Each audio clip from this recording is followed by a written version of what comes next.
कोल्हापूर हे महाराष्ट्रातील एक धार्मिक, ऐतिहासिक आणि सांस्कृतिकदृष्ट्या समृद्ध शहर आहे.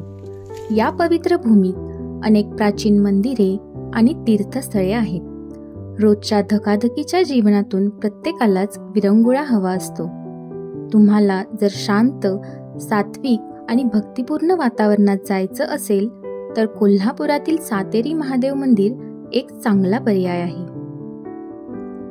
मंदिराचा परिसर खूपच शांत, सुंदर आणि आध्यात्मिक वातावरणाने भरलेला आहे.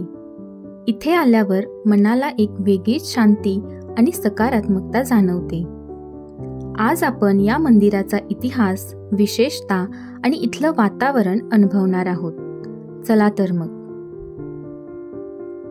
नमस्कार, मी रोहिणी तुम्हा सर्वांचे आपल्या YouTube चॅनेलवर मनापासून स्वागत करते. सातेरी महादेव मंदिर हे कोल्हापुरातील एक पवित्र आणि श्रद्धास्थान असलेले मंदिर आहे. हे मंदिर भगवान शिव आणि स्थानिक देवी सातेरी यांना अर्पण करण्यात आले आहे. महाशिवरात्री, नवरात्र व इतर सणांमध्ये येथे भाविकांची मोठी गर्दी होते. कोल्हापूर जिल्ह्यातील राधानगरी आणि करवीर तालुक्याच्या सीमेवर सातेरी महादेव ही टेकड्यांची रांग स्थित आहे. पूर्वेकडील सर्वात शेवटची टेकडी म्हणजे सातेरी महादेव टेकडी. याच महादेव टेकडीवर श्री महादेवाचे पवित्र स्थान आहे. संपूर्ण कातळात कोरलेले मंदिर, नदी, खोल्या, पायऱ्या, गुहा आणि विहीर हे या स्थानाचे खास वैशिष्ट्य. या डोंगरावर आल्यानंतर प्रथम आपल्याला दिसतो तो साधारण 5 फूट उंचीचा संपूर्ण कातळात कोरलेला नंदी. पायऱ्यांवरून वर जाताना डाव्या बाजूला एक विहीर दिसते. इथून आपण वर आलो की आपणास दिसते ते महादेव मंदिर. पूर्वाभिमुख असणारे हे मंदिर कातळात कोरलेल्या गुहेमध्ये वसलेले आहे. आत एक शिवलिंग आहे. तसेच वेटोळे घातलेल्या पितळेची नागाची मूर्ती व शंकराचे आयुध त्रिशूळ ठेवण्यात आले आहे. दर्शन घेऊन बाहेर आल्यानंतर महादेव मंदिराच्या समोर उभे राहिल्यास तेथून कोल्हापूर शहरासह आसपासची सर्व गावे दृष्टीस पडतात. याशिवाय इथून ज्योतिबा डोंगर, पन्हाळा, पावनगड, मसाई पठार इत्यादी अनेक ठिकाणे दृष्टीस पडतात. महादेव मंदिराच्या मागच्या बाजूला एक गुहा आहे.